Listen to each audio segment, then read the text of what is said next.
Hello. If you're the kind of person who likes World War II documentaries that tell things straight, no drama added, no myths layered on top, then you're in the right place. Tonight's story is small. It happens at Camp McCoy, small enough that it comes down to one hand touching one coat. But that small moment stayed with someone for the rest of her life. All right, let's get into it. It's just after 2 a.m. No one knows the exact minute. In the barracks, darkness sits heavy, like a damp blanket. Wind pushes through the wooden walls and makes the door rattle in short, uneven bursts. Each gust sounds the same, sharp, cold, unforgiving. People are asleep, but not deeply. Shoulders pulled in, hands tucked under armpits, bodies curled tight, the way you sleep when warmth is something you have to protect. She's on the lower bunk, facing the wall. Her back still aches from the hard mattress. Her eyes are closed, but sleep never fully comes in this kind of cold. Every breath fogs faintly in front of her face. Then, clack. The door at the end of the barracks jerks open. Cold air rushes inside like it's been waiting. A flashlight cuts through the darkness in a fast horizontal sweep. Boots hit the wooden floor, metal tips sharp and dry. A voice follows. Male, flat. No shouting, no explanation.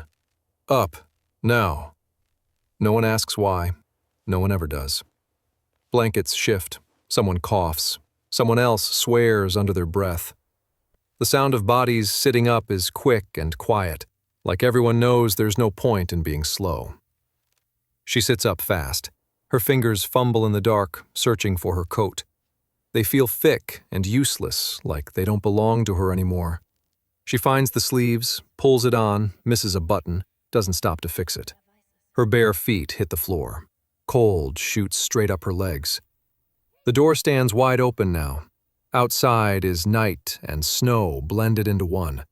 Wind drives tiny needles of ice straight into exposed skin. She steps out with the others. No time to look around. No time to take in the camp. The cold hits her face hard enough to make her eyes water. Every breath burns.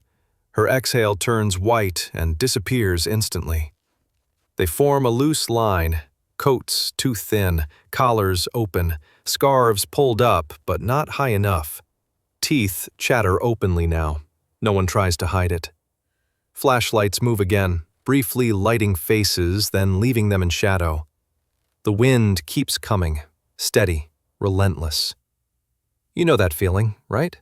Being dragged out of sleep in the middle of the night, forced into the cold, and then someone steps too close. Your mind doesn't wait for facts. It jumps straight to conclusions. Not because you're weak, but because you've heard too much already. A U.S. guard approaches her. He's taller. His shadow blocks what little light there is. She doesn't look at his face. She sees his gloves. She sees the edge of his coat collar. He stops right in front of her. She hears him breathe. The sound is loud in the cold. A strap shifts against his jacket. Snow falls off his shoulder and breaks apart on the ground between them. He doesn't say anything. Then he steps closer. Close enough that she can feel the space between them disappear. Close enough that her body tightens on instinct. And then his hand touches her coat, right at the collar. Her whole body locks. Her throat dries out instantly. One word flashes through her head, sharp and loud. Don't. She wants to step back. Her feet won't move. She wants to say something, anything, but her lips feel numb, frozen by cold and fear at the same time. Have you noticed how fear works like that? It doesn't always come from what's happening. Sometimes it comes from what you were taught to expect. From the stories you were told long before this moment ever arrived. And right now, inside her head, those stories are playing all at once, fast, loud, uncontrolled. She stands perfectly still. And in her mind, the worst possible thing begins to unfold. The moment freezes there, her body locked, the guard's hand still at her collar. And before anything else can happen, her mind does what it has been trained to do. Because this fear didn't start tonight. Camp McCoy in winter doesn't look dramatic. No explosions, no ruined cities, just fences, watchtowers, and long wooden barracks pressed flat against the snow. Everything is squared off, practical, built to hold people, not to scare them. But the cold does that work for free. Barbed wire runs in straight lines, disappearing into white. Watchtowers stand quiet unless someone moves when they shouldn't. The barracks are plain wood, untreated, drafty, always smelling faintly of damp fabric and old heat. Inside, the rules are simple and repeated often. Stand where you're told, speak when spoken to. Lights out means lights out. Nothing about the place screams danger. And yet, no one ever relaxes. She has been here long enough to know the rhythm. Wake up, count, eat, work, count again, sleep, repeat. Days blur together because nothing changes. The schedule keeps you upright. It also keeps you small. She is German, held by the United States. Call it internee, detainee, prisoner. It doesn't change how it feels to live behind wire.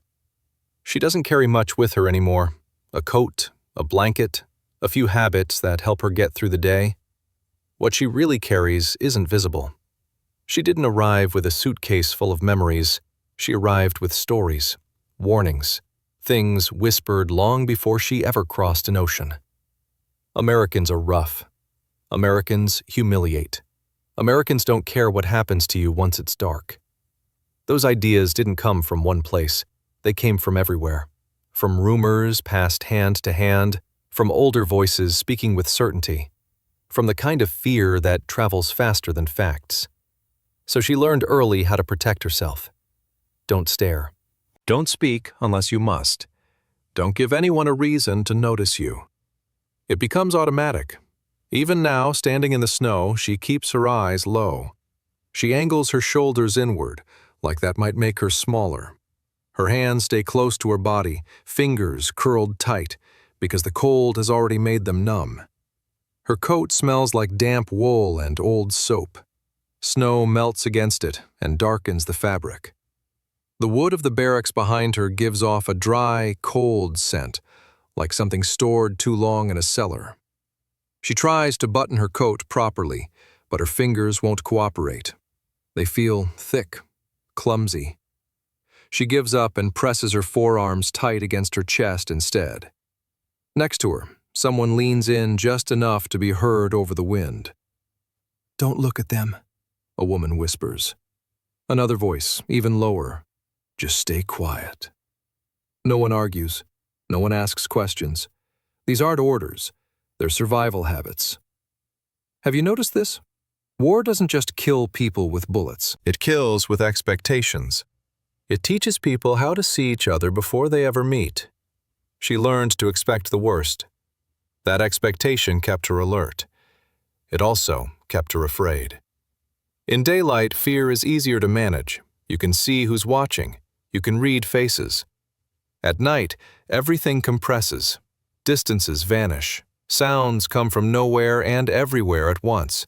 And when someone steps too close, your mind fills in the blanks fast. She has seen guards before, hundreds of times. Most of them blend together, young, tired, some bored, some irritated, some barely paying attention.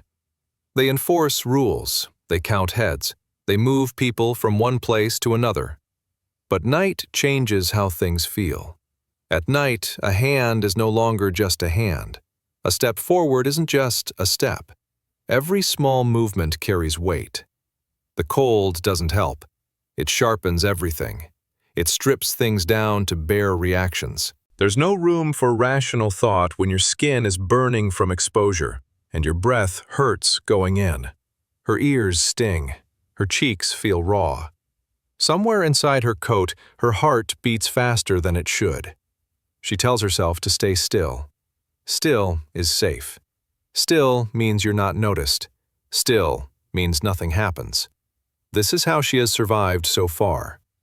And that's why, when the guard's hand touches her collar, her body doesn't wait for context. It reacts based on everything she has been told to expect. Another gust of wind cuts through the line.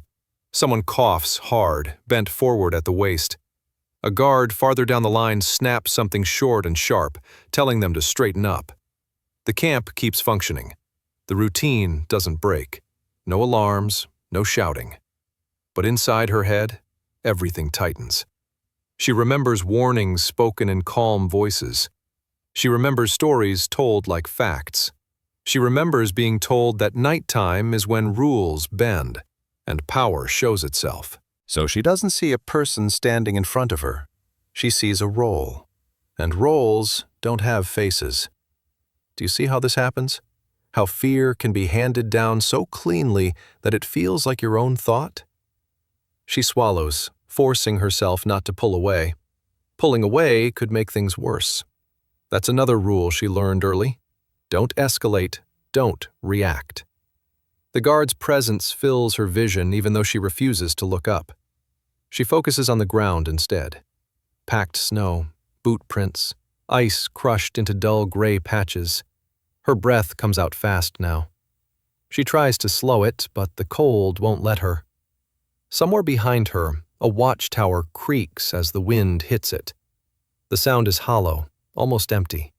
She has no idea what the guard intends to do. She only knows what she was taught to expect him to do. And in that moment, that expectation presses in on her harder than the freezing air. That night, the way she had been taught to see them nearly crushed her before the cold ever could. The expectation tightens its grip. She is already braced for something to happen, and that makes every small movement feel larger than it is. The wind picks up without warning. Not a steady push, but sharp bursts that cut sideways through the line. Snow doesn't fall straight anymore. It lashes across faces, gets into eyes, slips down collars. Somewhere, metal rattles against metal. The sound doesn't last, but it echoes. A flashlight snaps on again. This time, it doesn't just sweep the ground, it cuts up across faces. Too fast, too bright. For a second, everything looks distorted. Eyes squint, mouths tighten. Shadows jump in the wrong directions. It's hard to tell who's standing where. The guard in front of her shifts his weight. He notices what she has already felt for minutes now. Her coat isn't fully closed. The collar sits too low. The scarf doesn't cover enough. Her ears are red, exposed, already past the point of comfort. He steps closer, not aggressively, not rushed, just close enough to see clearly. She reacts before she means to. It's barely a movement, half a step back. So small it might not even register to anyone else. But she feels it. Her heel presses into packed snow. Her balance wobbles for a fraction of a second. She lowers her eyes even further. Don't look. Don't invite attention. Her hand comes up on instinct and grips the edge of her coat. The fabric is stiff with cold. Her fingers barely feel it, but they hold on anyway. The guard's presence fills the space in front of her. The cold seems sharper here, like the air has nowhere else to go. Then his hand moves again, closer this time. It touches her coat a second time, right at the collar. Closer than before. Close enough that she feels the pressure through the fabric. She stops breathing. Not consciously, her lungs just pause, like her body is waiting for a signal. She doesn't scream. She doesn't pull away. She doesn't fight. She just freezes. Her muscles lock. Her shoulders draw up. Her neck tightens, as if she can protect herself by becoming smaller. In her mind, there is no room for anything else. This is it. That thought lands fully formed, without hesitation. This is the moment everything she was warned about becomes real. Have you ever been afraid of someone, not because of what they've done, but because of what you were taught they would do? That's where she is now, standing in the snow, breath held, waiting for something she's already decided is inevitable. The wind howls again, louder this time. It pulls at loose fabric, snaps against coats, pushes snow into faces. Someone down the line shifts and is immediately corrected by a sharp word from another guard. "Stay put." That's it. Just those two words, flat, controlled. They don't calm her. They don't threaten her either. They simply exist, adding weight to the moment. Her ears burn, her scalp prickles. Cold presses into her skin like fingers. The guard's hand remains at her collar. She feels the heat of it through the glove. That heat doesn't comfort her. It confuses her. It doesn't match the picture in her head. Her thoughts race, but none of them finish. They break apart as soon as they start. Don't move. Don't say anything. If you react, it will get worse. She has learned this logic well. It has kept her intact so far. You understand what's happening here, right? The most dangerous part isn't the hand. It's the decision she already made about what that hand means. Her jaw tightens so hard it aches. She tastes metal in her mouth. Her fingers dig into the edge of her coat, nails pressing through numbness. Time stretches. Or maybe it doesn't. It's hard to tell. Fear does strange things to seconds. The guard adjusts his stance. Snow crunches under his boot. The sound is loud in the quiet, and it makes her flinch even though she doesn't move. She is fully convinced now. Whatever comes next, she believes she has already lost control of it. But then, nothing. No rough pull, no shout, no humiliation, no escalation. Just a pause. A pause long enough to feel wrong. And then, the thing she has been bracing for still doesn't happen. But then, what she is waiting for does not come. The pause stretches just long enough to feel wrong. She is still holding her breath when the guard finally moves. Not suddenly, not with force. Just a short, efficient motion, like someone who has done this before and doesn't need to think about it. His hand tightens on the fabric at her collar and pulls it upward. Not yanking, not rough. Just firm enough to close the gap where cold air has been pouring in. He folds the edge inward, presses it flat against her neck, then tugs the loose side of her coat across her chest to seal it. The motion is quick, almost impatient, like fixing something obvious that should never have been left open in the first place. Before she can even react to that, there's weight on her shoulders, a blanket. Thick, military-issued, stiff with use, lands across her back and slides down her arms. It smells like storage and old fabric and something faintly metallic. It is heavy, heavier than she expects. The kind of weight that doesn't comfort with softness, but with certainty. She gasps without meaning to. The breath she's been holding finally escapes, sharp and loud in the cold. The guard speaks for the first time since stepping in front of her. Frostbite kills fast. That's it. No explanation, no warning, no tone meant to reassure. Just a fact, delivered flat. The same way someone might say, watch your step, or don't touch that. As he says it, his eyes flick briefly to her face. Not her eyes, her ears, her nose. The exposed skin already flushed, too dark, too raw. He registers it quickly, the way you check something you already know the answer to. Then he lifts his chin and gestures down the line. Move. The word isn't harsh. It isn't kind either. It's functional. A signal that this moment is over. There's no speech, no pause to see how she feels, no acknowledgement of what she might have been thinking just seconds ago. He turns away and steps back into position like nothing unusual happened. Because to him, nothing did. There is no performance in it, no lesson being taught, no attempt to show mercy or authority. Just a small correction made in brutal weather.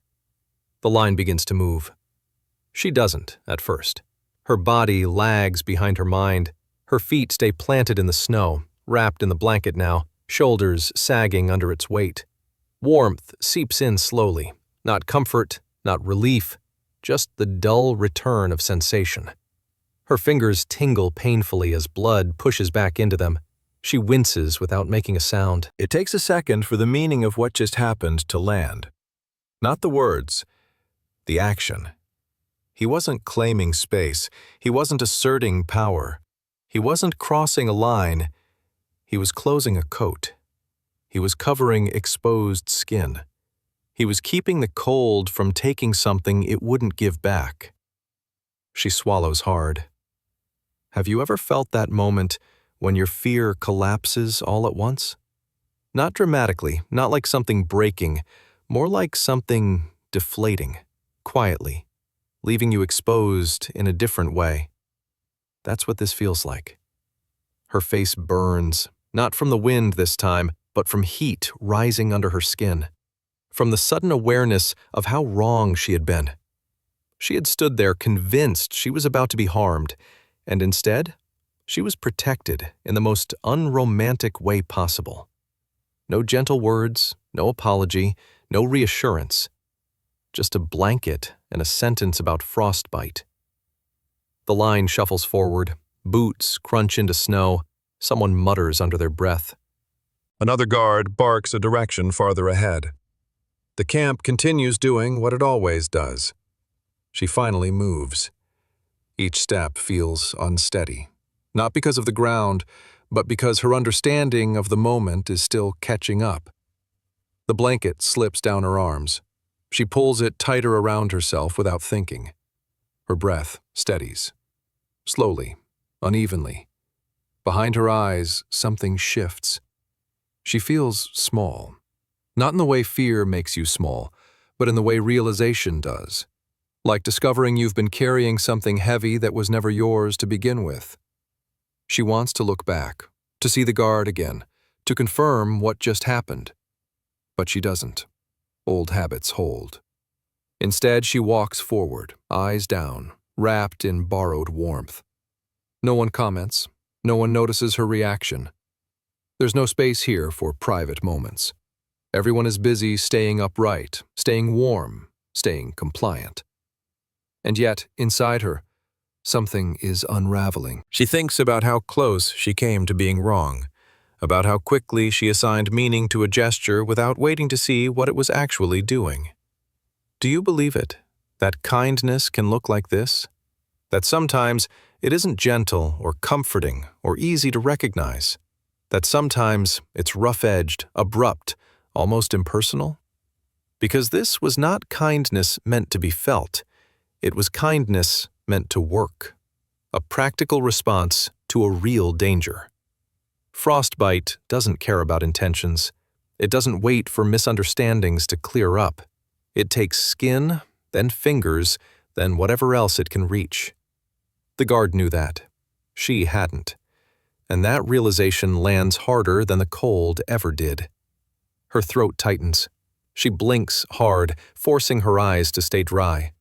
This isn't the place for emotion. This isn't the time. Still, something hot presses behind her eyes. Shame.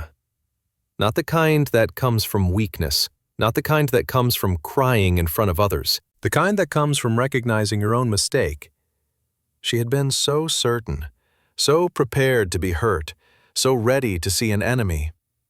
And instead, she had been wrong. She walks on, blanket tight around her shoulders, ears finally shielded from the wind. And for the first time that night, the cold is no longer the most painful thing she feels. She stands there, moving with the others, and for the first time she feels ashamed, not for being afraid, but for having been afraid of the wrong thing. She keeps walking because that's what the line requires. Forward, even spacing, no stops. But something in her has already started to slip. She turns her face slightly away from the others, just enough to hide it. Not dramatically, just a small angle of the head. A habit learned early. If you don't show it, maybe it isn't real. The first tear comes without warning.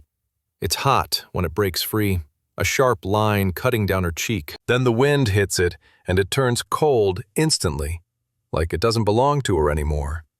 She blinks hard, once, then again, hoping that will be enough. It isn't. Another tear follows, then another. She lifts her sleeve and wipes her face quickly, roughly, like she's erasing a mistake. The fabric scrapes her skin. She doesn't care. She just wants the evidence gone. She wipes again, then presses her lips together so tightly they start to ache. Don't let it show. Don't let anyone see. The blanket is still heavy on her shoulders. She grips its edge with one hand, fingers digging in, anchoring herself to something solid. The other hand stays at her side, clenched so hard her knuckles ache. She senses movement beside her. Someone's head turns. A glance, quick but curious. Her stomach drops. They saw. The thought lands hard, immediate, unforgiving. She imagines what they might be thinking. She's breaking. She can't handle it. She's weak. The judgments aren't spoken. They don't need to be. She supplies them herself, fast and merciless. Her breathing goes uneven. She forces it back under control, counting silently. In, out. In, out. She stares at the ground, at the churned snow and boot prints, focusing on anything that isn't the tightness in her chest. This isn't supposed to happen. She has held herself together through worse than this, through hunger, through uncertainty, through days that felt endless and nights that felt longer. She knows how to endure. So why now? The answer is uncomfortable. She isn't crying because she was cold. She isn't crying because she was afraid. She's crying because she was wrong. That realization hits deeper than fear ever did. She had built herself around an expectation. She had shaped her reactions, her silence, her posture around it. And in one brief, practical moment, that expectation collapsed. The guard's words echo again in her head. Frostbite kills fast. Not cruel, not mocking, just factual. She hears another voice nearby. A guard speaking to someone else a few steps away. It's not directed at her. It isn't meant to be overheard. Keep them covered, he says. This cold's no joke. That's it. That's all. No bitterness, no edge, just the tone of someone who's seen what happens when people aren't careful. The words settle into her like weight. She wipes her face again, slower this time. Her hand trembles. She presses the heel of her palm under her eye and holds it there until the sting fades. Her shoulders hunch, not from cold, but from something closer to embarrassment. Have you ever felt that kind of shame? Not the kind that comes from doing something wrong, but from realizing you've been wrong for a long time? That's where she is now. She understands, suddenly, that the thing making her shake isn't the wind slicing through the camp. It's the idea she's been carrying, the one she trusted without question. The one that told her exactly how to see the people on the other side of the uniform. That idea had felt protective. It had felt smart. It had felt necessary. Now it feels flimsy. She keeps her head down as the line slows, then stops. Instructions are given farther ahead. She doesn't hear them clearly. Her ears are still ringing faintly, like after a loud noise. Someone shifts behind her. Another glance, this one longer. She straightens a fraction, lifting her chin just enough to signal that she's fine, that she's in control, that nothing is happening here.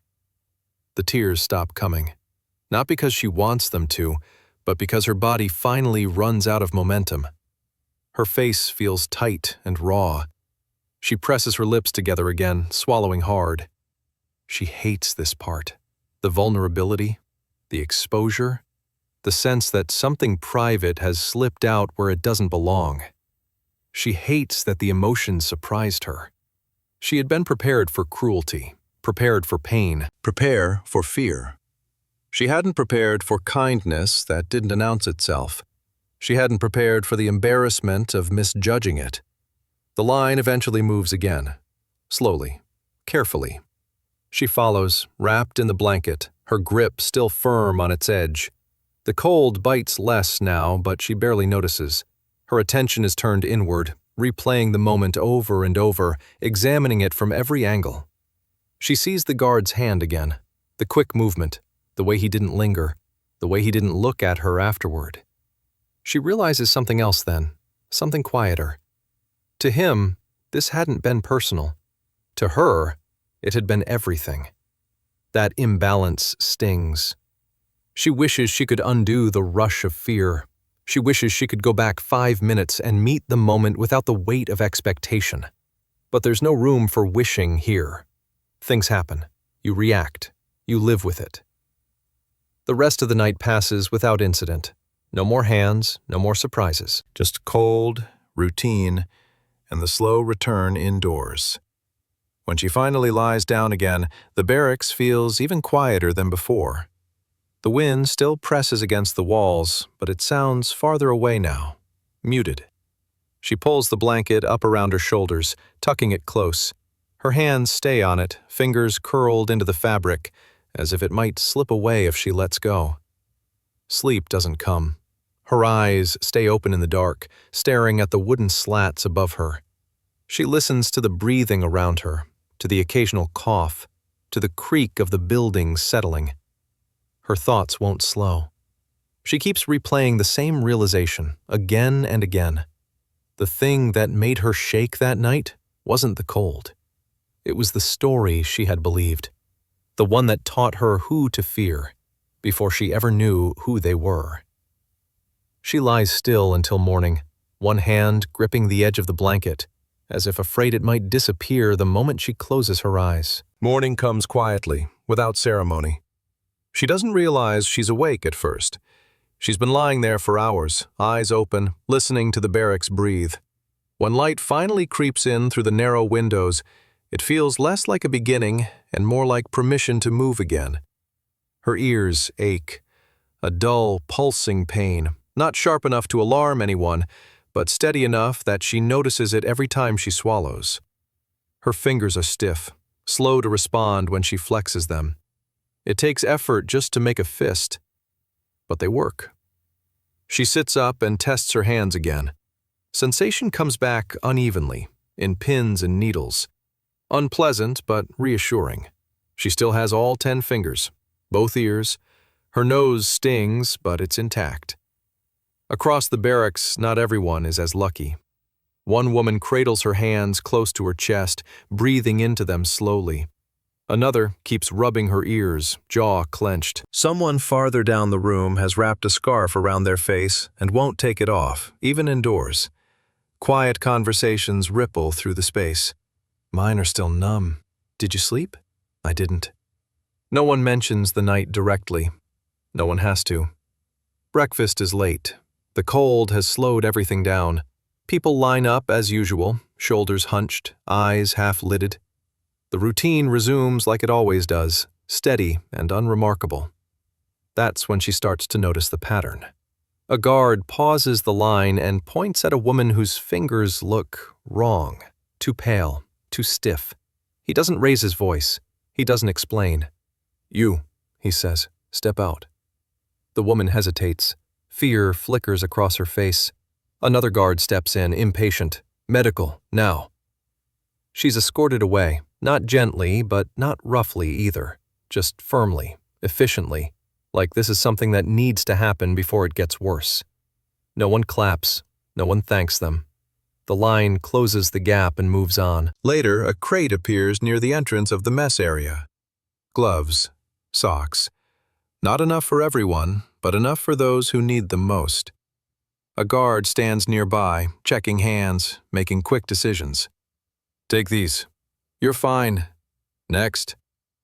The distribution isn't warm. It isn't kind. It's procedural. But it's real. Someone complains under their breath. Someone else mutters about favoritism. The guard snaps back, sharp and tired. "You want frostbite? Keep talking." Then he hands over the gloves anyway. Have you noticed this? Belief doesn't change because someone tells you it should. It changes because reality keeps contradicting what you were told, again and again and again. She watches all of it quietly. She notices how the guards move slower than usual, how their shoulders sag, how one rubs his eyes with the heel of his hand when he thinks no one is looking, how another exhales long and heavy before shouting an order. They are cold too. They are tired too. They follow rules. They enforce them, sometimes harshly, sometimes without patience. But there is a line they don't cross. They don't joke about the cold. They don't ignore it. They don't let it do unnecessary damage. Later that morning, a medic passes through the barracks. Not announced, not dramatic. Just a man with a bag and a clipboard, stopping when someone raises a hand. Any numbness? Pain?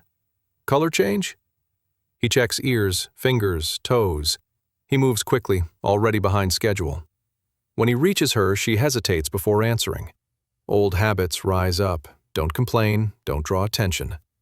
But then she remembers the blanket, the gloves, the woman escorted away before things went too far. "My ears," she says finally. He leans in, looks, presses lightly. She flinches. "Hurts?" "Yes." He nods. "You're okay. Keep them covered. If it gets worse, tell someone." Tell someone. The words feel strange. Permission rarely comes that easily. He moves on. No one congratulates her for speaking up. No one makes a note of it. The moment passes like any other. That's the point. There are no speeches, no declarations. No one explains what this all means. It's just a series of small decisions made by people who don't want paperwork, don't want casualties, don't want to answer questions later about why someone lost fingers in a preventable way. The guards still yell when the line breaks formation. They still get irritated when instructions aren't followed. They still treat everyone the same, efficiently, impersonally. And yet, they check coats. They hand out supplies. They call medical when needed. She watches one guard scold a woman sharply for lagging behind, then slow his pace so she can keep up. She hears another mutter, "Jesus, it's cold," before turning back to his post. These aren't heroic acts. They won't end up in reports. They won't be remembered by anyone but the people who benefit from them. And slowly, something inside her shifts again. Not dramatically, not all at once. She starts to question the inventory of fear she's been carrying. If this part was wrong, if this idea of inevitable cruelty didn't hold up under scrutiny, what else might be wrong, too? She thinks back to the stories she arrived with, how confidently they were told, how complete they sounded. She compares them to what she's seeing now. It doesn't match. Which do you trust more, the rumor you inherited or the pattern you can't ignore? That question doesn't demand an answer right away. It just sits with her, quietly, like an itch she can't quite scratch. She doesn't suddenly feel safe. She doesn't relax. She doesn't start smiling at guards or changing who she is. She just adjusts. Her eyes lift a little more often now. Not enough to challenge anyone, but enough to observe. She notices who checks collars in the cold, who turns away when someone cries, who pretends not to see weakness, and who steps in when it becomes dangerous. She learns to separate authority from intent. She learns that systems can be strict without being malicious, that people can enforce rules and still care about outcomes. This doesn't excuse everything. It doesn't erase the wire, the towers, the confinement, but it complicates the picture. Have you ever had that moment when a belief doesn't shatter but slowly loses its hold? When you realize it's been resting on repetition, not truth. That's where she is now. By evening, the cold hasn't eased much. The wind still bites. The camp still feels like a place designed to hold people, not comfort them. But the day has left its mark. She doesn't feel grateful. Gratitude implies a gift. What she feels is something quieter. Recognition. She understands now that what happened the night before wasn't an exception. It was part of a pattern she hadn't been willing or able to see. She doesn't love America. That thought never crosses her mind. What she begins to believe is simpler than that. That on the other side of the fence, among tired men and heavy coats, there are people who still treat human life as something worth protecting, even when it belongs to someone they're supposed to guard. And for the first time since arriving here, that belief is grounded not in words, but in what she has seen with her own eyes. The cold doesn't leave right away. Even days later it lingers in her bones, and the way she pulls her coat tighter before she realizes she's doing it. Winter at Camp McCoy doesn't move on just because something inside her has shifted. The fences are still there. The towers still stand. The routine still dictates when to stand, when to move, when to sleep.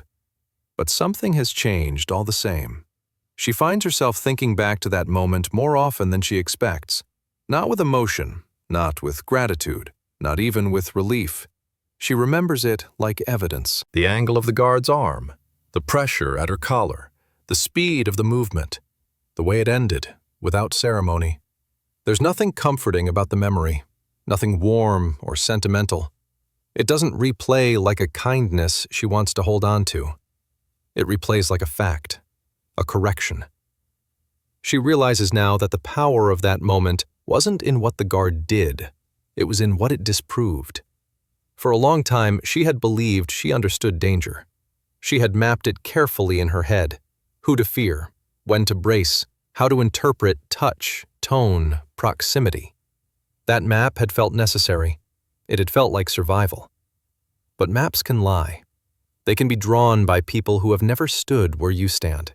They can be copied again and again until they feel official, until you stop questioning where they came from. Standing in the snow that night, she had followed that map without hesitation. She had seen a hand and decided what it meant before it finished moving. She doesn't blame herself for that. Not anymore. She understands now that fear, once taught, doesn't feel borrowed. It feels earned. It feels like wisdom. But wisdom is supposed to hold up under pressure. This one didn't. She admits it to herself quietly, without drama. She was afraid of the wrong thing. Not because she's naive, not because she misunderstood one man, but because she had allowed a story to guide her eyes more than reality ever did. That realization doesn't come with a rush of clarity. It comes slowly, in fragments.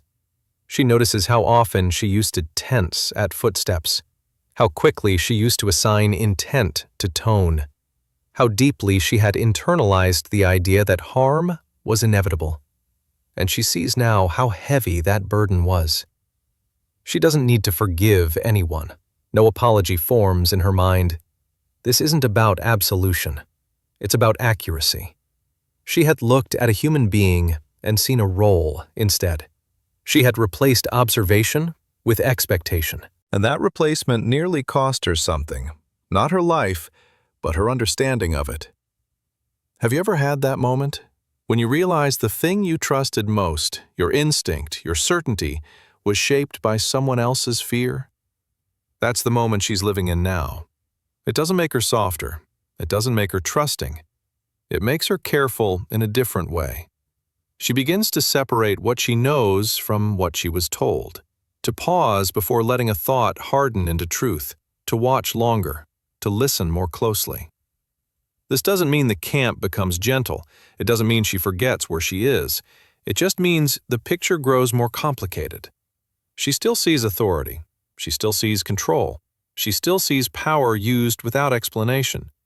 But she also sees limits. She sees where harm is prevented not out of mercy, but out of recognition. Where rules exist not to degrade, but to contain. Where people, even inside a system built for confinement, draw lines they won't cross. She carries that with her, not as hope, not as faith, as correction. And whenever the memory returns, whenever she feels that familiar tightening in her chest, she thinks again of that night, of the cold sharp enough to kill, of the hand she misunderstood. She understands now that the most dangerous part of that moment wasn't the contact, it was the meaning she assigned to it. In cold that can kill a person, the most frightening thing isn't a hand reaching out. It's the lies planted in your head, repeated so often that you mistake them for your own thoughts. That's what the cold exposed. Not cruelty, not violence, but a false certainty she had been living with for far too long. And that is what stayed with her. If you're drawn to stories like this, stories told without embellishment, without invention, stories about German prisoners held in America, about small moments that reveal something larger about human nature, then there are many more worth telling. So we'll leave this one here. Next time, it will be another small moment, Another ordinary interaction, nothing dramatic on the surface, but by the end of it, you'll understand a little more about what war does, not just to bodies, but to the way people learn who to fear. All right, let's move on to the next story.